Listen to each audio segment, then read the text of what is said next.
Já 30 pontos por jogo já seria bom. Mas o nosso papel como líder, além de proteger minha equipe, além de pegar responsabilidade, é enaltecer os meus companheiros. Toda ocasião que eu tiver, eu tenho que me comportar dessa maneira.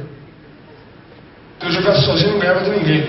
Então tem que estar lá o Gerson para pegar rebote, o Israel para pegar rebote, fazer bloqueio, todo mundo marcar e eu chutar algumas bolas para a gente conseguir ganhar alguma coisa. Isso é comprometimento. Toda ocasião que eu tiver, eu tenho que dar alguma coisa de volta para esses caras que sacrificam o sucesso deles para que eu tenha o meu sucesso. Isso é comprometimento. Em uma equipe de verdade, tem quem toca o piano e tem que ter carregador de piano.